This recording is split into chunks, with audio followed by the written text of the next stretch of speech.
Not a problem. You let your roadie do that. That'll work. At least you can sing.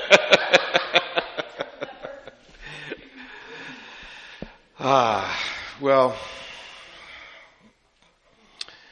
what a beautiful song.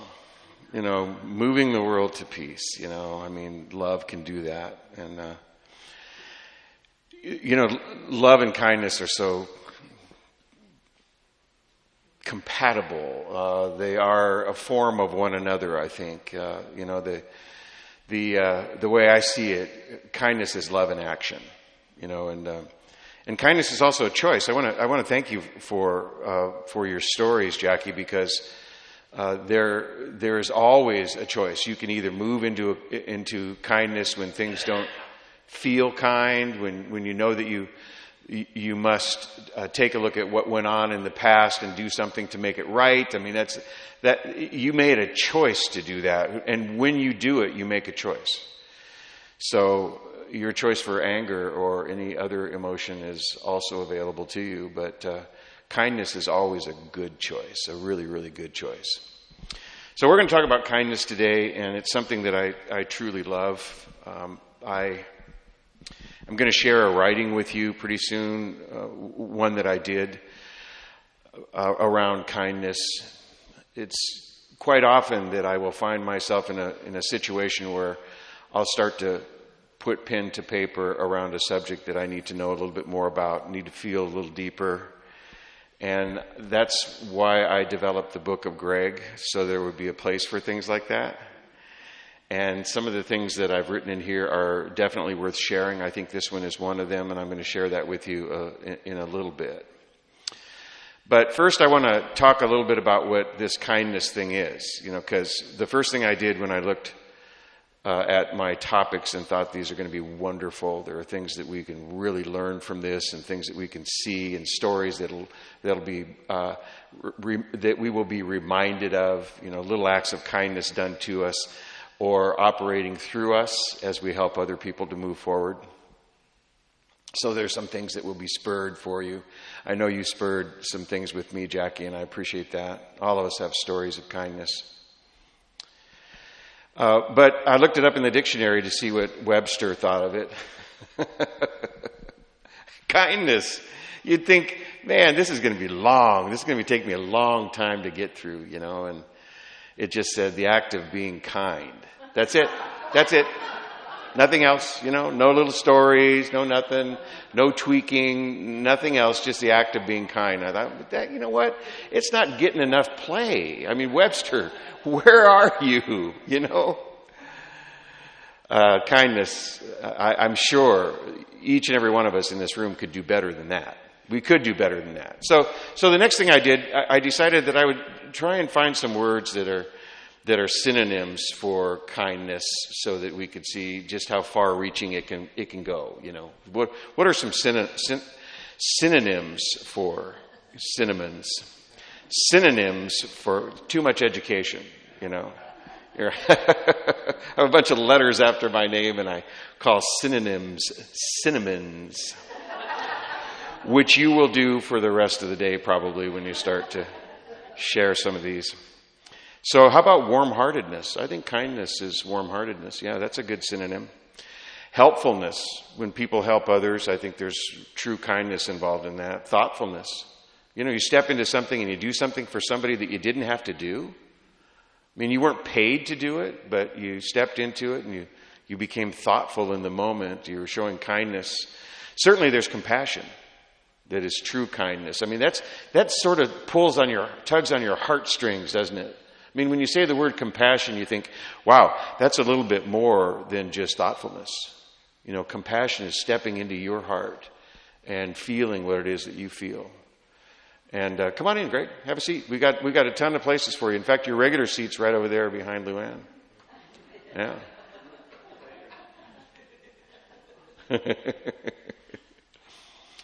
So we have generosity as well. I think kindness and generosity go well together. I think generosity is the heart of kindness. I think that the next one, friendliness, is pretty obvious. I mean, we're friendly to each other. When we're friendly to each other, we're kind to one another. And friends are typically kind to one another. I mean, that's one of the benefits of friendship. We get a chance to be kind to each other. And so I like to spend time with Bill. And I like to spend time with everybody in this room because we share kindness for one another. It's great stuff. Sweetness. Now, there's something interesting about sweetness. For me, sweets are things that I eat after lunch. Maybe I eat them for lunch. But I've been told that, there's a little look in your eye, Greg, that makes me realize that you care about other people.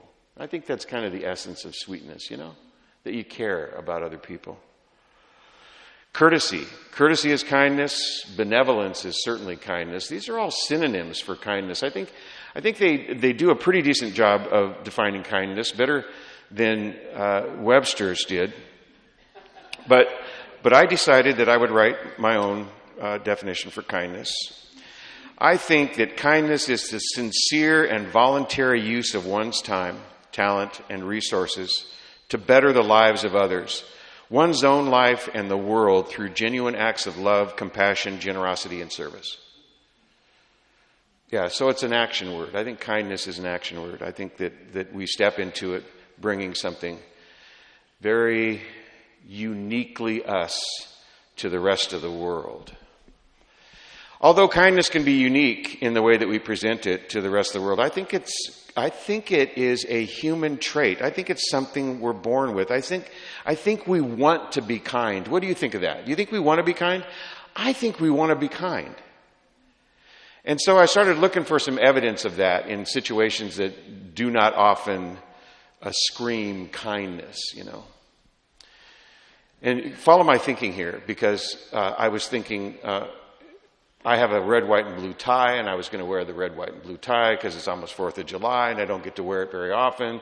So it started thinking me of what brought about the 4th of July, and it's a war incident. Not often do you find kindness in warlike situations, but in any event, we're going to be kind during the 4th of July because it built a nation of kind people.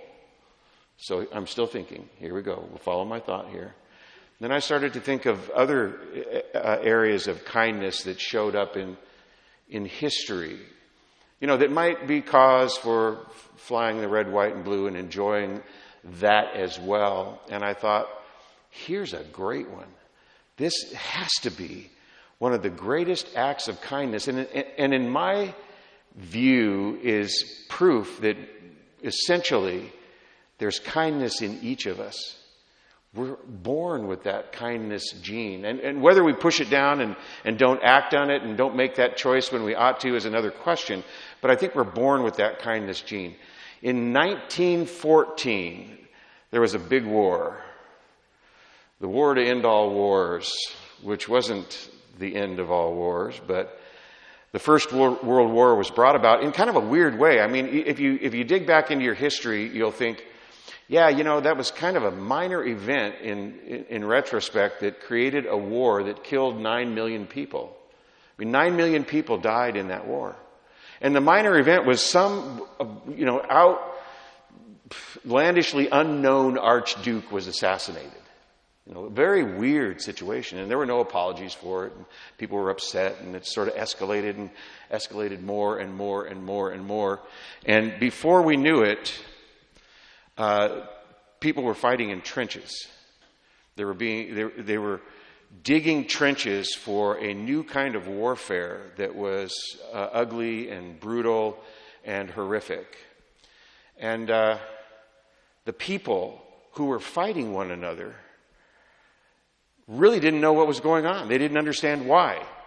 They were concerned about why they were fighting one another. Because they didn't understand the whole story, the whole backstory of what was going on. So around Christmas time, they started thinking, boy, do we miss home. Boy, do we miss our families. Boy, do we miss the love that we receive from our families. And they started wondering, how they were going to somehow display an act of kindness to one another, perhaps, or something that might indicate a deeper act of kindness. And some of the leaders, some of the officers in both the German ranks and the British ranks started talking about how they didn't want to do this anymore, and it had just started. And so both sides at the same time sort of developed this idea that they were going to shoot over each other's heads and not shoot at the enemy.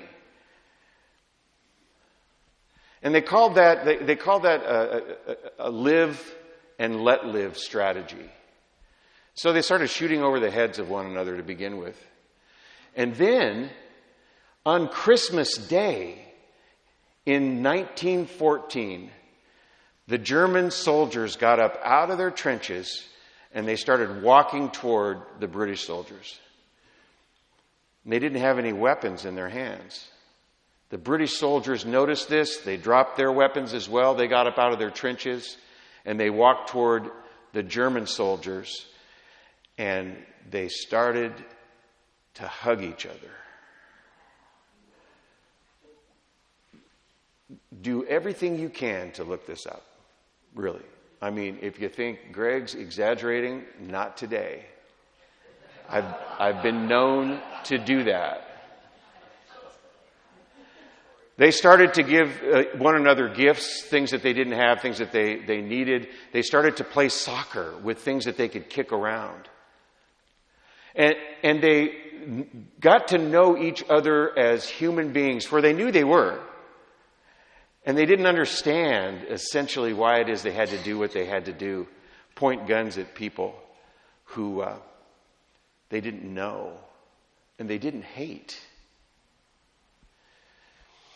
That will go down, I think, in my mind, as one of the greatest acts of kindness that has ever happened on a world stage. And it's proof for me that we're born with this kindness gene. All we need to do is activate it. All we need to do is activate it. We can make the choice, no matter what situation we're in. I mean, this is a war. And they made the choice to come together with one another and emotionally support one another. Emotionally support one another. Well, most military experts took a look at this and went, oh my goodness, I don't know how we're going to deal with this. And they decided that when they started training soldiers, they would take into account this idea that people really don't want to shoot those people they don't know.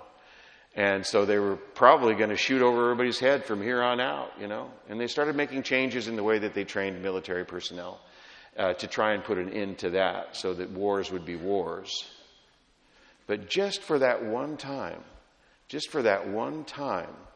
war became something just a bit different than it had always been before. So, like I said, I think that's one of the greatest acts of kindness that I know on a large scale. And it turns out courage and bravery is involved too. So I had that in mind when I started thinking about the stuff that I wanted to write and, what I wanted to say. And I also had my own words in mind, which is just let it flow, Greg. Who's heard that before? Yeah, Georgette's heard that. Anybody in the class has heard that. Just let it flow. Oh, I don't write. Yes, you do. Just let it flow. Just let it go. And so I started to do that. And here we go. This is my take, and it's in the book of Greg, by the way, which makes it so. Kindness. Kindness is the quietest act, a gentle touch on the world's shoulder, a whisper of hope when there appears to be none, the hand that reaches out to catch us and heal us, both at the same time. It's the unseen thread that weaves us together. Kindness is the smile offered to a stranger, the open door, a place to rest. It is a language spoken without words, a dance of empathy, a pause to listen, the quiet patience to understand, and the choice to forgive. Kindness is love in action, flowing like a river, nourishing the parched, the weary, The forlorn. It is the light in the darkened room. It is the warmth on the coldest night. Kindness is the courage to be vulnerable, to show up when it's hard, to offer without expectation, to love without condition. It is the echo of our humanity, a reminder that together we are the tapestry of life. Embrace kindness, share it, be transformed by it, become it.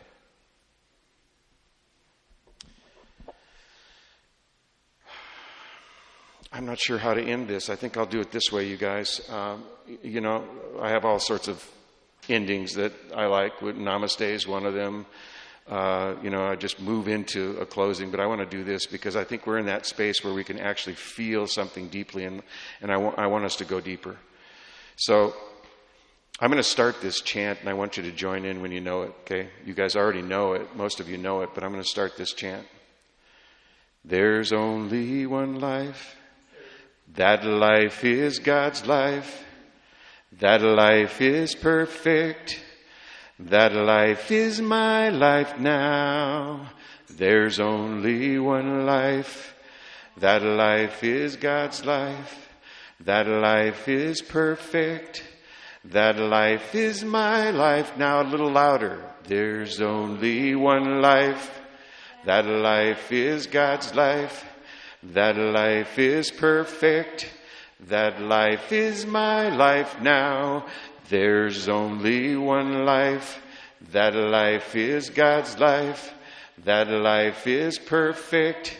That life is my life. Shout it out. There's only one life. That life is God's life. That life is perfect. That life is my life now. Softly. There's only one life. That life is God's life. That life is perfect. That life is my life now. And so it is. Amen.